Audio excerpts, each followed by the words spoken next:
Hello everybody, this is Chick Chang. Welcome back to part 2 of Halo Contact Harvest Summary. Let's get to it. Part 2 starts out with the Shanshum prophets in their holy city of High Charity, where the Minister of Fortitude gets intel from another Vice Minister under the Minister of Tranquility about the Luminary detecting relics on the missionary vessel Minor Transgression.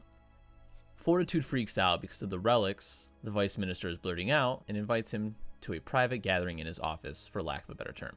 After their meeting, they decide to mutiny the High Prophet of Restraint to get power. They also go in depth about the Ungoi rebellion, but I figure that's probably better for another video since it's kind of a long and drawn out story. We go back to Harvest, January 19th, 2525, where Johnson is dreaming about Operation Trebuchet, waking up to see Jillian. She tells him that Byrne dragged him off the enemy vessel before it exploded and that he has a fractured skull and a few broken ribs. He's also been asleep for 2 days, which is understandable due to the damage sustained in my opinion. Governor Thune wants to know specifics about the mission and specifically how they communicated, worried that the aliens possibly sent word back about them. Johnson tells him that it's possible, but he doesn't know for sure. Thune leaves with Ponder and Johnson gets up to do the same, however Jillian stops him. When he tells her that he's going back to train his recruits, she says okay, but tells him that he isn't allowed to talk about the mission in space because it's all classified. Which I kind of get for panic's sake of citizens, but the only military force on the planet for the most part, you'd think they'd be able to tell them what's possible to come. When back at the garrison, they lie to the recruits saying that there's going to be a big meeting and that the insurrectionist threats are possible to give the recruits something to train harder for. When Johnson hears that Jenkins and Frizzell hit sharpshooter scores at the range, he tells them that they are now the sniper and spotter for the platoon, giving him one of the prototype battle rifles received from Jillian. And the battle rifle is actually the 3-round burst that you use in the Halo games. But in this story, they're only the prototype weapons at that time. Sif is suspicious of this mission Johnson and Byrne were on because of the unknown ship attacking. Mac messages Sif asking for help with something that he has going on, which strikes her as odd since he's never done that before. So she decides to enter his cluster. Mac tells her about the alien ship and that he wants to set up propulsion pods around the Tiara, which Sif agrees to do. Mac tells her that he was once a ship AI named Loki who set up on Harvest when it was first settled. He also tells her that she needs to lay low because of the aliens. Loki eventually comes back and destroys her, except for a small cluster he keeps for safekeeping, which is kind of sad because Sif was really only trying to do what's best, but it's kind of understandable and you'll learn later. In the escape pod with Dadab and Lighter Than Some, Lighter has connected all the relics together so that they would communicate, which is important to get them back to where they first started so they can actually be found by any Covenant ships that show up. With the methane running out for Dadab, which is what he breathes, Lighter aggressively makes methane for him by eating food and creating it in the sacs of his body. Dadab passes out, and when he wakes up, he sees that Lighter is on the floor of the pod dying due to the weight of his body, since the methane so aggressively made him heavy, unable to float as usual, because they had been picked up by a Jiralhane ship that just came into system. Dadab makes the pod shoot across the deck to create anti-gravity, helping Lighter regain his strength. And during this, they destroy one of the dropships. Maccabeus is the shipmaster of the ship Rapid Conversion, who is called down to the deck by his nephew Tartarus to see about the situation with the pod, excited to find out that the Huragok is on board and that they have an Ungoi deacon. Maccabeus wants the Huragok to get to work on the ship because there is a bunch of damage and unfixed things due to the fact that the Jiralhane are not trusted by the Sangheili. So when the Sangheili gave him the ship, well, they made sure pretty much anything useful was broken.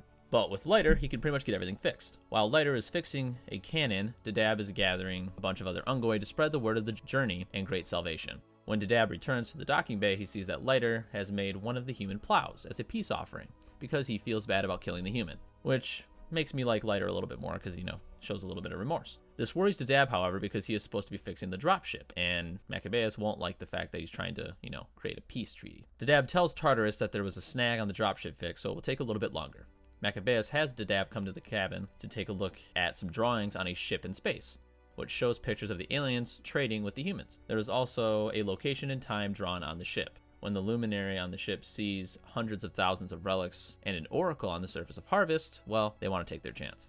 Back on the surface of Harvest, February 9th, 2525, Johnson and Byrne are doing their first live training mission with their platoons. First team to take out either half of the platoon recruits or to take out one of the staff sergeants wins. Avery and Byrne make quick work of many recruits with TTR rounds, and TTR claymores planted in a vehicle that approaches the gate.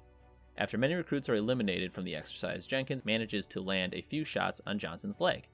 Johnson is able to turn on him, and before either continues shooting, Ponder orders a ceasefire because Byrne was eliminated by the other recruits.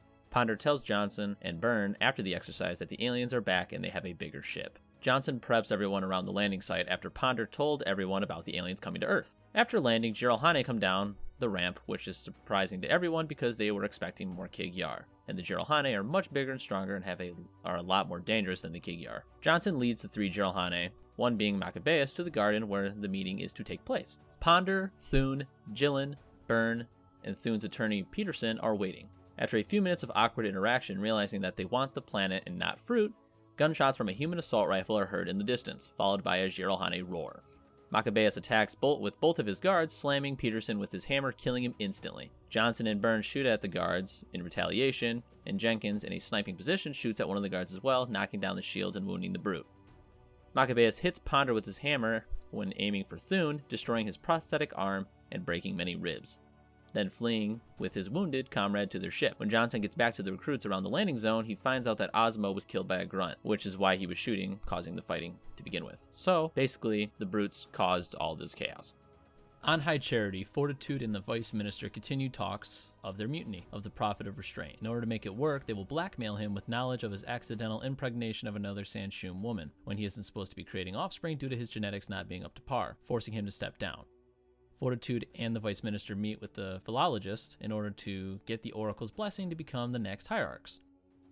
To their surprise, however, the normally silent Oracle that hasn't spoken in many, many years decides to finally speak. The Oracle, which is actually known as Mendicant Bias, accuses the Sanshum of misinterpreting the symbols, that the relics are actually reclaimers, and that they're actually supposed to be the ones taking the mantle. When they do not like what the Oracle's answer is, calling it heresy, the Oracle tries to take off with the Dreadnought ship. However, thanks to the Let Golo that are, fondling around in the ship, they're able to disable the ability for the Oracle to do so.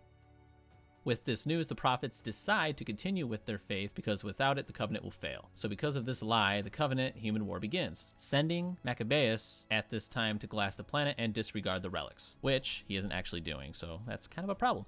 And with that, my friends, is the end of the second part. Things are starting to get crazy and events are connecting. Hope you all enjoyed the video. Part 3 is in the description along with part 1 just in case. Subscribe to know when more videos like this come out. Hope you all have a great day, and thank you for watching.